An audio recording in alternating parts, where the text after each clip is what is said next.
आज श्रीजीऊ नवजौवन दर्शन 15 दिन पर महाप्रभु को देखि भक्त भाव विह्वल कहार आखि छल छल तो आउ किए जगन्नाथ को पाखरे पाई छाती कुंडे मोट दीर्घ 15 दिनर अपेक्षा परे भक्त और भगवान मिलन घटी नवजौवन बेश श्रीजीऊ आषाढ़ अमावास्या तथा उभा अमावास्या तिथि धारण करुवा एक विशेष बेश अटे। स्नान पूर्णिमार स्नान परे ठाकुर माने अणसर घरे जाई रुहंती। 15 दिन भक्त माने तांकर दर्शन लाभरू वंचित हुअंती।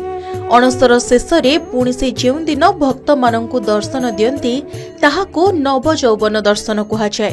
खड़े लागी और बनक लागी परे महाप्रभुंक प्रतिमा पूरा नुआ परी उज्जवल दिसुथिबारु एहाको नवजौवन बेश कुहाजाए। एही समय रे महाप्रभु रत्न सिंहासन को आउ विजे करंती नाही। नवजौवन और नेत्रोत्सव परे आषाढ़ शुक्ल पक्ष द्वितीय दिन रथयात्रा रे श्री गुंडीचा मंदिर विजे करंती। नवजौवन दर्शन लाभ सुजोग को श्रद्धालु भक्त माने वर्षव्यापी प्रतीक्षा करिथांती। आज मंगल आरती सरी अवकाश पूजा सरी ताटी खोला कार्य वर्तमान चली 10 अवतार ठाकुर बाहुड़ा विजय करुचंती परे परे परिमाणिक टिकेट एवं साहानावाला दर्शन अनुष्ठित हेबो। प्रभुंकर आज नवजौवन दर्शन अति पवित्र अति सुंदर जहाकू भक्त माने दर्शन करबा पई बहु दूर दूरांतर आसी प्रातः समय अपेक्षा करिसंती। जय जगन्नाथ।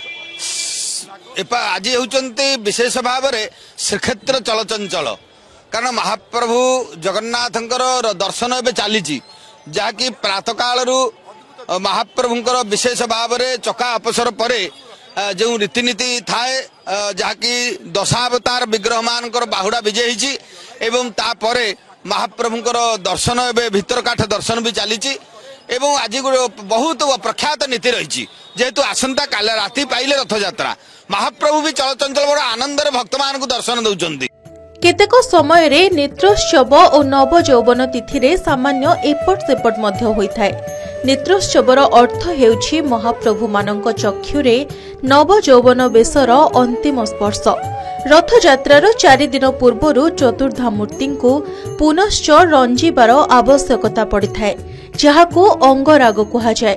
एहा परे नवजौवन दिनर प्रातः काल रे नेत्रोत्सव पालन करा जाए। ठाकुर मानंको अर्ध समांतर स्थिति रे रखा जाई सेमानंको उपयुक्त भावे चित्रित करा जाए। एही सेवा सरिबा परे एक स्वतंत्र नीति पालित हुए। दीर्घ दिन 15 दिन है महाप्रभु अणसर घरे थिले। समस्त भक्त माने आज मरिमाणिक दर्शन रे महाप्रभु अति निकटतर दर्शन करुछथि। या परे सर्वसाधारण दर्शन 10:30 11टा जाए चलिबो।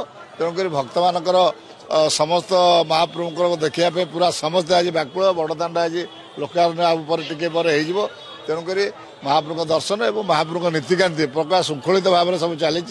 देखो आज नीतिकांति बिफोर टाइम कम चली आम जहाँ भाई राति सकाल बिफोर टाइम एक बार नीतिकांति सारा लगा। आज गोटे दिन बहुत नीतिकांति अच्छी आगे धूप सर आगे आम जीव जगन्नाथ रथ आसो मंदिर पाक आसो। आज बहुत नीतिकांति अच्छी से जो जगन्नाथ आशीर्वाद सब इच्छा इच्छामय ठाकुर से इच्छा सब। एथिरे प्रत्येक ठाकुरंको उभय चक्षुरे तुलसी पत्र सहाय्य औषधि प्रयोग करा जाए। एहा परे तिनी ठाकुरंको कज्वल लागि करा जाए। एही स्वतंत्र नीति परे श्रीजीऊ मानंकर क्षुधा फेरी थाए एवं स्नान यात्रा परे सेमाने प्रथम थर पाई राजभोग ग्रहण करंती। एहा परे जनसाधारण नवजौवन बेश सह निज आराध्यंको प्रथम दर्शन लाभ करंती। एभली मनोरम बेश दर्शन पाई श्रद्धालुंक नेत्र मानंकर समागम तथा उत्सव कारणरू एही नीति को नेत्रोत्सव कुहाजाए। अन्यपटे आज भक्तों श्रृंखलित दर्शन पाई श्रीमंदिर प्रशासन पक्षरु सुव्यवस्था करा जायछि। नीति निर्घंट अनुसार सकाळ 8टारू 9टा जाए परिमाणिक दर्शन अर्थात टिकेट देखाई भक्त माने दर्शन करबा सह सकाळ 9टारू 10:30 पर्यंत सर्वसाधारण दर्शन करिवे श्रद्धालु। सर्वसाधारण दर्शन शेष हेबा परे महाप्रभुंक आउ दर्शन करि परिबेनि भक्त। ପରେ ଦୈତାପତି ସର୍ବାଙ୍ଗ ନେତ୍ରୋତ୍ସବ ବନ୍ଦାପନା ଯାତ୍ରାଙ୍ଗୀ ମହାସ୍ନାନ ସୂର୍ଯ୍ୟ ପୂଜା ଦ୍ୱାରପାଳ ପୂଜା ଗୋପାଳ ବଲ୍ଲଭ ଓ ସକାଳ ଧୂପ ପରେ ରଥ ଆଜ୍ଞାମାଳ ଅପରାହ୍ନ 4:10 ବିଜେ ପରେ ରଥ ଖଳାରୁ ସିଂହଦ୍ୱାର ନିକଟକୁ ଟଣା ହେବ 3 ରଥ। ପୁରୀରୁ ଭିଡିଓଗ୍ରାଫର ସମ୍ବିତ ମିଶ୍ରଙ୍କ ସହ ପିଣ୍ଟୁ ସାହୁଙ୍କ ରିପୋର୍ଟ, କେ ନ୍ୟୁଜ୍ ଓଡ଼ିଶା।